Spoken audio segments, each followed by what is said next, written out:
Hoy abriremos un arcano que, durante siglos, permaneció sellado por órdenes iniciáticas, filósofos herméticos y círculos que guardaban secretos demasiado brillantes para el mundo ordinario. No llegaste aquí por casualidad. Cuando el conocimiento está listo para revelarse, siempre encuentra el alma que lo ha despertado lo suficiente como para recibirlo. En este viaje, me presentaré ante ti como el mago Lumen, guardián de una tradición que entrelaza tres grandes ríos de misterio: la cábala, la alquimia y el hermetismo. Tres lenguajes que parecen distintos, pero en su raíz forman un único sistema vivo que describe la profunda arquitectura del alma y su camino hacia el quinto elemento, el estado desde el cual la conciencia se traslada al interior. Hoy comprenderás algo que transformará para siempre tu forma de ver la realidad. Los antiguos alquimistas no intentaron convertir el oro físico, buscaban transmutar el alma humana, liberar su fuego divino, elevarla a su naturaleza original. Y la cábala, con su árbol secreto de mundos y emanaciones, era el mapa interior que indicaba hacia dónde debía ascender este fuego. Este video no es una conferencia histórica. Es un ritual de memoria. Un encuentro entre lo que fuiste, lo que olvidaste y lo que estás a punto de recordar. Aquí uniremos pilares dispersos a lo largo de más de 2000 años, textos herméticos, símbolos alquímicos, diagramas cabalísticos, mitos, correspondencias, principios, para formar una visión unificada del misticismo hermético renacentista. Una visión capaz de devolver al buscador el poder de comprender su propia conciencia como la materia prima de la gran obra. Si estás aquí, es porque tu alma ya estaba lista. Antes de comenzar, te invito a suscribirte al canal El Mago Lumen. Hazlo como un acto de retribución energética, un intercambio sagrado que amplifica la vibración que estás a punto de recibir. Al unirte, no solo apoyas este espacio, sino que potencias la frecuencia del conocimiento que resonará en ti. Para adentrarnos en este misterio, primero debemos comprender el origen del término cábala alquímica, una expresión que no aparece en los grimorios clásicos tal como los usamos hoy, pero que describe con precisión una cadena subterránea que ha acompañado al pensamiento místico occidental desde la antigüedad tardía. La palabra cábala significa recepción y designa la sabiduría transmitida de maestro a discípulo, centrada en la comprensión de la estructura oculta de la creación. La alquimia, por otro lado, es el arte de transformar lo denso en sutil, lo imperfecto en perfecto, lo ignorante en iluminado. La cábala alquímica surge cuando estos mundos se entrelazan. Cuando el árbol cabalístico deja de ser un diagrama cosmológico y se convierte en un mapa psicológico y espiritual de transmutación interior. Y cuando las operaciones alquímicas dejan de ser metáforas materiales y se convierten en procesos profundos de la psique humana. Los antiguos sabios afirmaron algo que hoy parece simbólico, pero para ellos era literal. Los metales son planetas, los planetas, dioses, los dioses, arquetipos, y los arquetipos, fragmentos del alma.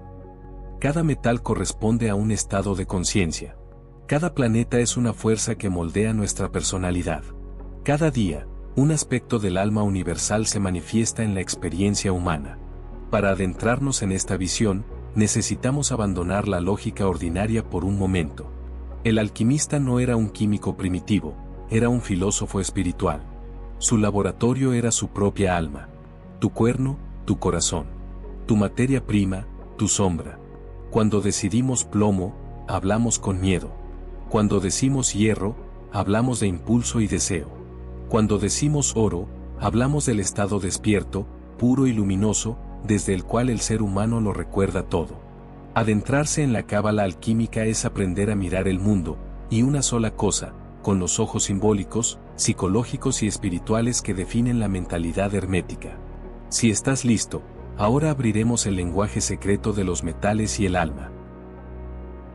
En alquimia, la expresión abrir los metales aparece repetidamente en los manuscritos.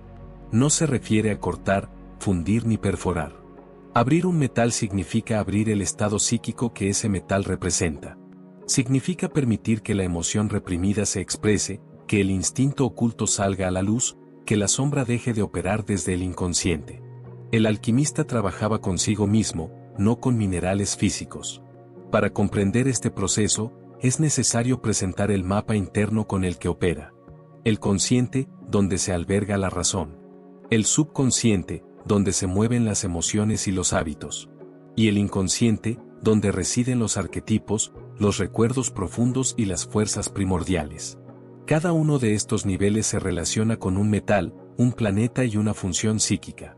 Saturno, el peso, representa los límites, el tiempo, la memoria ancestral. Júpiter, la estación, representa la expansión, la fe y el propósito. Marte, el hierro, representa la fuerza, la ira y el deseo. Venus, el cobre, representa la armonía, el placer, la sensibilidad. Mercurio, la mente, la flexibilidad, el espíritu en movimiento. La luna, la plata, representa la memoria, el instinto y la receptividad. El sol, el oro, representa la esencia divina del ser. Este sistema no era superstición, era un instrumento psicológico adaptado a su época. El hermetismo enseña que el ser humano está cubierto por una máscara, una construcción egoica que llamamos yo. De ahí surge una de sus frases más profundas. El ego es la máscara del alma encarnada. El ego organiza, protege y limita. Pero también puede aprisionar, oscurecer e impedir que la luz interior se expanda. Por lo tanto, la gran obra no se trata de fabricar oro físico, sino de purificar los metales internos. El peso del miedo, la fuerza del impulso, te protege del apego, la plataforma de la ilusión, hasta que el alma pueda brillar como el oro puro, consciente, despierta, plena. El proceso alquímico consiste en elevar lo oscuro, disolver lo rígido, calentar lo frío, equilibrar lo sobrante, y finalmente, unir lo separado. Es una psicología mística que convierte el sufrimiento en sabiduría, el caos en orden, la sombra en luz. La cábala alquímica toma toda esta estructura y la transforma en un mapa claro de ascensión interior. Los metales ya no serán minerales, podrán volver a verse. Los planetas ya no serán estrellas, cobrarán vida en nuestro interior. Y el buscador deja de ser un observador para convertirse en el alquimista de su alma. El puente secreto, cábala y alquimia. Para comprender la verdadera profundidad de la cábala alquímica, es necesario profundizar en los libros, los símbolos y la historia oficial. Ambas tradiciones, cábala y alquimia, parecen distintas desde fuera, pero al adentrarnos en su esencia, descubrimos que eran dos lenguajes diseñados para describir un mismo misterio, la arquitectura y la transformación del alma. La cábala describe la estructura interna de la conciencia a través del árbol de la vida, contiene esferas, sefirot, que representan estados, poderes, cualidades y niveles de manifestación. La alquimia, en cambio, describe procesos, calcinación, disolución, coagulación, sublimación, pero estos procesos no eran físicos, sino operaciones espirituales aplicadas a las emociones, los instintos y la sombra. Al unir ambas visiones, surge algo extraordinario. Las sefirot son los metales internos, y los metales internos son los escalones para ascender a través del árbol de la vida. La purificación del polo de Saturno corresponde a la purificación de Malkut, la expansión del estado de Júpiter corresponde a Gesed, el fuego del poder marcial vibra con Geburah, el resplandor solar dorado se alinea con Tiferet. Así, el árbol se convierte en un mapa alquímico, y la alquimia en la psicología práctica de la cábala. Por acrónimo, esta unión se transmitía solo oralmente. ¿Por qué? Porque en la tradición iniciática, el verdadero conocimiento no se otorga a quienes lo desean, sino a quienes lo encarnan. Los sabios sabían que combinar la cábala y la alquimia podía revelar mecanismos internos del alma capaces de acelerar procesos espirituales muy profundos. Demasiado poder para ser otorgado indiscriminadamente. Maestros judíos, sufíes, cristianos herméticos y alquimistas renacentistas conocían este puente secreto. Pero se comunicaban mediante metáforas, parábolas, símbolos y silencios. Solo quienes habían afinado su sensibilidad podían escuchar. Hoy, por primera vez en secreto, este puente se revela abiertamente. Tú, buscador, estás a punto de cruzarlo. Los precursores del arcano. Antes de que la cábala alquímica tomara forma explícita, existían figuras que actuaban como portadoras de un fuego silencioso, guardianas de un conocimiento que circulaba entre manuscritos clandestinos, comunidades judías, alquimistas herméticos y escuelas filosóficas itinerantes. Entre ellos destaca Nicolás Flamel, quizás el alquimista más legendario de Occidente. Su vida cambió para siempre al descubrir el misterioso Libro de Abraham y la Judicatura, un texto cabalístico alquímico que, según su propio testimonio, contenía símbolos, sigilos y diagramas que vinculaban operaciones alquímicas con emanaciones cabalísticas. Flamel sabía que no entendía ese libro, y por ello emprendió una búsqueda que lo condujo a conversos, rabinos, médicos, místicos y eruditos sefardíes que circulaban por la Europa medieval. Eran hombres y mujeres que vivían entre mundos, portadores de un conocimiento híbrido, profundo y arriesgado. Durante los siglos XIV y XV, se produjo una intensa transmisión oculta entre judíos cabalistas, alquimistas cristianos, médicos islámicos, escribas herméticos e intelectuales errantes que cruzaban fronteras con facilidad. Estos puentes humanos llevaron consigo fragmentos de textos, comentarios, símbolos e interpretaciones que poco a poco formaron un cuerpo de conocimiento completamente nuevo. Los conversos, judíos convertidos al cristianismo por la fuerza, desempeñaron un papel crucial. Muchos de ellos poseían un profundo conocimiento de la cábala, pero no podían transmitirlo abiertamente. Por ello, velaban su conocimiento tras símbolos alquímicos, metáforas herméticas y tratados que, a primera vista, parecían meramente especulativos. Pero para el iniciado, eran claves. De esta red de encuentros secretos surge la idea del grimorio cabalístico como un mapa alquímico del alma, libros que describían operaciones alquímicas mientras ocultaban, tras cada símbolo, una enseñanza cabalística sobre la transformación interior. Para el lector común, eran tratados crípticos. Para el buscador, eran portales. Flamel era solo uno entre muchos. Pero simboliza el puente entre los mundos. A través de estos precursores, la cábala alquímica comenzó a tomar forma, no como un sistema articulado, sino como un susurro, una tradición viva que se movía en las sombras, esperando el momento oportuno para manifestarse. Nacimiento formal de la cábala alquímica. Si bien la unión entre la cábala y la alquimia era conocida en círculos iniciáticos desde la antigüedad, no fue hasta 1606 que apareció por primera vez un tratado que la formalizaba explícitamente, la obra de Frank Kise, un texto enigmático que da a conocer una tradición silenciosa que había circulado de boca en boca, de maestro a discípulo, durante al menos 2 años. El tratado de Kise sobre el terreno menciona correspondencias entre la sefirot y los metales, que describen los procesos alquímicos como fases de ascensión cabalística, unificando claramente lo que previamente estaba disperso en manuscritos fragmentados.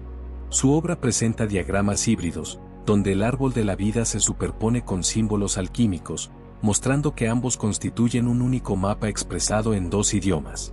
A partir de ese momento, el río se desbordó. Numerosos autores comenzaron a publicar obras que combinan la filosofía cabalística con operaciones alquímicas, interpretaciones herméticas y especulación metafísica. Para algunos, esto fue una revolución. Para otros, un placer. Pero la esencia es que, con Kise, la tradición deja de ser clandestina y comienza a circular en la superficie.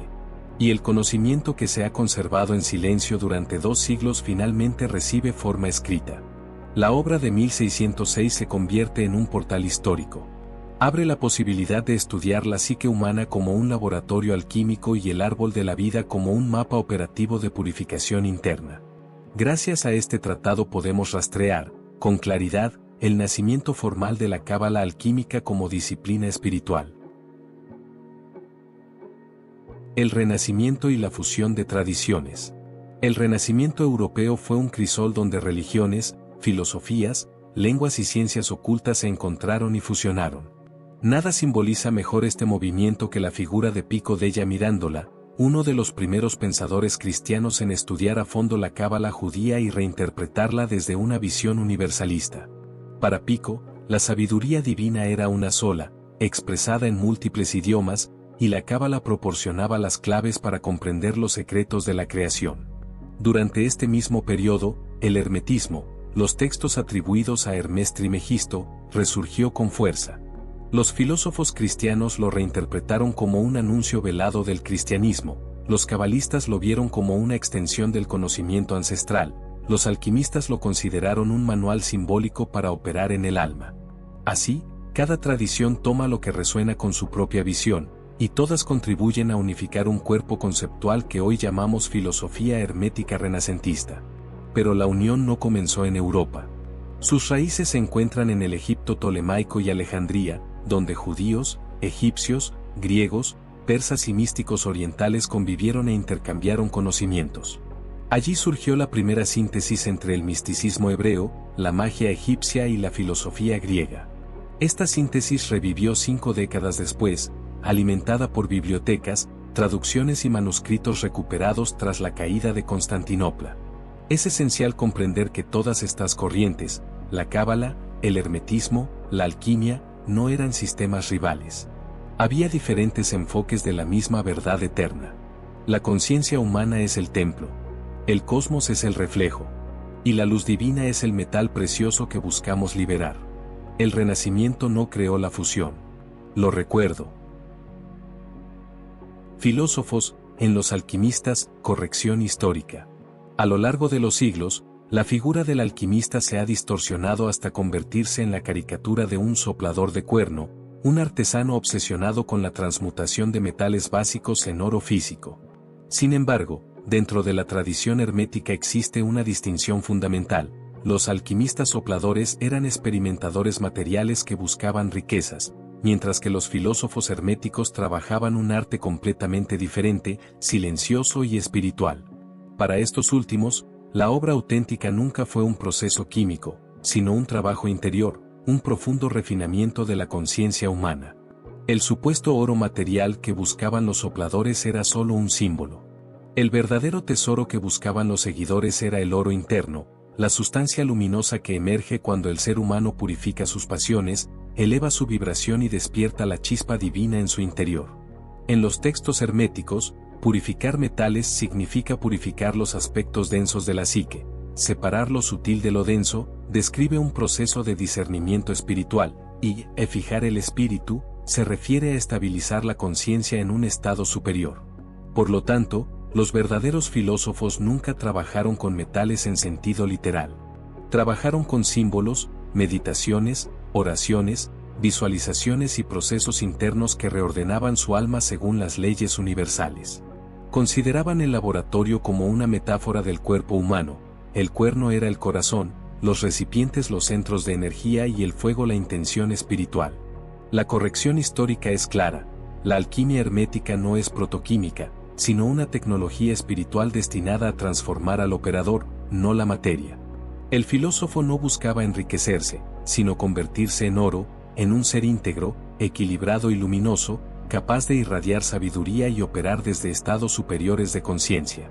Esta distinción lo cambia todo. La alquimia no es la abuela de la química, sino la ciencia del alma. Agrippa y el alma del mundo. Heinrich Cornelius Agrippa, uno de los pilares del pensamiento ocultista renacentista, entendía la realidad como una estructura viva e interconectada, donde cada nivel de existencia reverbera en todos los demás. En su monumental obra de Oculta Filosofia, describe los 3 mundos, intelectual, celestial y terrestre, no como regiones separadas, sino como capas de un único organismo cósmico. Para Agrippa, los 4 elementos, fuego, aire, agua y tierra, no eran sustancias físicas, sino fuerzas vivas que actuaban en cada uno de estos mundos. En el plano terrestre, se manifiestan como materia, en el plano celestial, como energías astrales que moldean ritmos e influencias, y en el plano intelectual, como principios arquetípicos que ordenan toda manifestación. Cada elemento contenía un aspecto visible y otro invisible, y el mago, al conocerlos, podía actuar armoniosamente dentro del tejido universal. En el corazón de esta visión se encuentra el concepto más profundo de Agrippa, el alma del mundo. Este principio, heredado del platonismo y la tradición hermética, funciona como el aliento divino que anima el cosmos. Es a través de él que las ideas del mundo intelectual descienden al plano astral, o finalmente, se materializan en el mundo físico. Nada está aislado. Una planta, un mineral, una estrella y una emoción humana comparten correspondencias porque son diferentes expresiones de esta única alma. Agrippa argumentaba que el practicante hermético no trabaja con fuerzas externas, sino con las resonancias ocultas que unen su ser interior con el universo. Cuando una oración, un símbolo o una intención se emite en armonía con las leyes del alma del mundo, el efecto se propaga como una onda silenciosa a través de todos los niveles de la realidad. Así, su filosofía oculta no es superstición, sino un mapa de interconexión. El mago se convierte en un puente viviente entre el cielo y la tierra, aprende a reconocer en el fuego de su propia conciencia el mismo fuego que mueve las estrellas, entiende que la sanación interna consiste en adaptarse al ritmo universal. Este pensamiento se convirtió en uno de los pilares del hermetismo renacentista y sentó las bases para la síntesis entre la cábala, la alquimia y la magia filosófica. Giovanni Agostino Panteo, el padre de la cábala alquímica. Giovanni Agostino Panteo, una figura a menudo olvidada, fue uno de los pensadores más importantes del siglo XVI por la unión entre la tradición cabalística y la alquimia hermética. Su obra Boarchadumia, cuyo título deriva del término hebreo borchadumía, describe un sistema único en el que el trabajo alquímico se interpreta como un proceso cabalístico de transformación de los metales internos del ser humano. Para Panteo, borchadumía no era una técnica de laboratorio, sino un arte sagrado que unía tres funciones fundamentales: purificación, proporción y transformación. La purificación correspondía a la eliminación de las impurezas psíquicas, pasiones, ignorancia, desequilibrios. El alma humana, según él, poseía capas metálicas simbólicas. El plomo representaba la densidad de la materia, el hierro simbolizaba la agresión instintiva y el cobre estaba vinculado a los deseos y la inestabilidad. Purificar estos metales significaba organizar la psique según la geometría divina. La proporción era el secreto central de su doctrina. Así como en la cábala los mundos se interrelacionan mediante correspondencias precisas, Pansien afirmaba que cada elemento interno debía ajustarse en proporción matemática a su arquetipo superior. Nada podía transformarse sin primero equilibrarse. La armonía nace del número, y el número refleja la mente de Dios. La transformación, finalmente, era la etapa en la que el operador, completamente alineado con las proporciones sagradas, despertaba lo que Pansien llamaba oro alquímico, no el metal físico, sino el cuerpo dorado del ser humano, su estructura luminosa, eterna e incorruptible. Este oro interior equivalía al tiferet cabalístico, el centro del equilibrio, la belleza y la manifestación de la luz divina en el hombre. Pansien asociaba los cuatro elementos de la alquimia con los cuatro mundos cabalísticos. Atzilut al fuego divino, Bria al aire intelectual, Yetzira al agua formativa, Asia a la tierra manifestada. Cada operación alquímica correspondía a un ascenso o descenso a través de estos mundos, convirtiendo al alquimista en un viajero espiritual. Trabajar con el fuego significaba actuar en Atzilut, condensar la materia era descender a Asia, equilibrar las emociones era operar en Yetzira. Su síntesis transformó la alquimia en un camino iniciático completo, donde símbolos, letras hebreas, números, elementos y procesos internos convergen hacia un único objetivo: restaurar en el ser humano el estado de unidad con la fuente.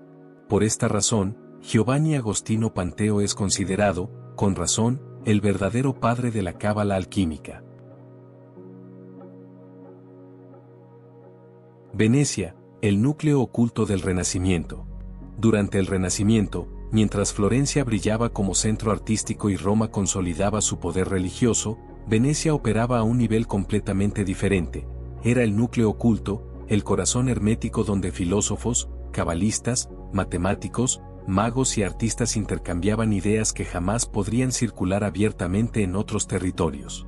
La Serenísima República no solo comerciaba con especias y seda, sino también con conocimiento, y lo hacía a través de una red de maestros silenciosos que unían Oriente y Occidente. Entre estas figuras destaca Francesco Giorgi, autor de la monumental Harmonia Mundi. Giorgi creía que todas las religiones, filosofías y ciencias compartían una única estructura secreta basada en la proporción divina. Para él, la geometría, la música, la cábala y la arquitectura no eran disciplinas aisladas, sino diferentes expresiones del mismo código cósmico. Su obra circuló entre alquimistas, arquitectos e incluso los primeros rosacruces, influyendo en la cosmovisión de toda una generación. Venecia también fue cuna de proyectos visionarios, como el Teatro de la Memoria de Giulio Camillo, una construcción simbólica diseñada para organizar todo el conocimiento humano en un único espacio mental. Más que un teatro, era un templo iniciático donde cada imagen correspondía a una fuerza cósmica, un mapa mnemónico que funcionaba como laboratorio interior para magos y filósofos. Otro tesoro veneciano es El sueño de Polifilo, una obra enigmática que combina arquitectura sacra, erotismo místico y alegorías alquímicas. Este libro, magistralmente ilustrado, describe el viaje iniciático del alma hacia la unión divina, utilizando códigos herméticos que aún hoy intrigan a los investigadores. Y no podemos olvidar la divina geometría de Pacioli y Leonardo da Vinci, una síntesis de matemáticas, estética y espiritualidad que se convirtió en la base del arte renacentista. El estudio de la proporción áurea, las formas perfectas y la armonía universal era, para ellos, un puente entre los mundos visible e invisible. Detrás de todo esto, se encuentra la idea persistente, aunque no demostrada, de que las sociedades secretas venecianas preservaron la tradición hermética proveniente de Egipto, Alejandría y la Cábala. Estos grupos habrían funcionado como guardianes silenciosos de la sabiduría, influyendo discretamente en artistas, humanistas y filósofos que cambiarían el curso de la historia. Por lo tanto, Venecia no era solo una ciudad, era una puerta de entrada. La influencia Rosacruz, ecos de un arcano mayor. Existe una hipótesis fascinante entre los estudiosos, que la cábala alquímica desarrollada en Venecia dejó profundas repercusiones en lo que posteriormente florecería como la tradición Rosacruz. No existen documentos concluyentes, pero sí patrones, convergencias y paralelismos que no pueden ignorarse. Al analizar el lenguaje Rosacruz, especialmente los manifiestos del siglo XVII, percibimos una estructura simbólica muy similar a la veneciana, referencias a la armonía universal, el templo interior, la luz oculta, el hombre regenerado y el oro filosófico entendido como un estado de conciencia. Estos temas fueron centrales para Panteo, Giorgi y los círculos herméticos de la Serenísima. El estilo de escritura, a menudo velado, metafórico y cargado de números sagrados, también evoca el método hermético veneciano. La idea misma de la existencia de una hermandad invisible, que trabaja silenciosamente para guiar a la humanidad, aparece en estado embrionario en los textos cabalístico-alquímicos de Agostino Panteo y Giorgi. Además, la estructura tripartita utilizada por los Rosacruces, mundo natural, mundo celestial y mundo espiritual, corresponde casi exactamente a la división de Agripa y a los modelos empleados por los filósofos venecianos. Incluso la noción de renovación universal evoca el ideal renacentista de restaurar la sabiduría primordial. Sin embargo, es crucial afirmar con absoluta claridad, no existe evidencia histórica directa que vincule oficialmente ambos movimientos. Lo que sí existen son patrones de pensamiento, ecos simbólicos y un lenguaje común que sugiere un origen filosófico compartido. Por eso se dice que el rosacrucismo no fue una continuación de Venecia, sino un reflejo, un arcano mayor que reverbera en la historia europea. La doctrina única, el fondo oculto de todas las tradiciones. Los antiguos maestros herméticos afirmaron, una verdad, 1000 capas. Esta idea recorre la historia espiritual de la humanidad, la noción de que detrás de las religiones, culturas y escuelas esotéricas existe una sabiduría única, anterior a todas las formas, que se fragmentó en diferentes idiomas a medida que los pueblos se expandían por el mundo. Al observar el cristianismo místico, el hermetismo alejandrino, el neoplatonismo, la cábala judía, el Vedanta hindú y los principios taoístas, percibimos estructuras recurrentes. Un uno absoluto que genera multiplicidad. Una chispa divina dentro del ser humano. Leyes de correspondencia entre el cielo y la tierra. La necesidad de purificación interior. Y el camino de retorno a la unidad. No se trata de influencias directas, sino de una profunda memoria compartida. Varios autores herméticos la han llamado prescatología, la sabiduría primordial que la humanidad recibió antes de la fragmentación. Esta sabiduría no pertenece a una cultura específica, es el patrimonio espiritual de la humanidad. Así, cuando la cábala habla de la Sefirot, Egipto de Neteru, India de los Tattvas y China de los 5 elementos, todos intentan describir las mismas fuerzas universales con lenguajes diferentes. La doctrina única no es religión, sino estructura. No es dogma, sino lenguaje arquetípico. Y el buscador, al reconocer estas correspondencias, comprende que el camino espiritual no es múltiple, es uno solo, y que todos los ríos conducen al mismo océano. Hemos llegado al final de este viaje, pero para el buscador hermético, fin nunca significa conclusión, sino apertura. Todo el camino recorrido hasta ahora apunta a una verdad simple y luminosa: la gran obra es interna.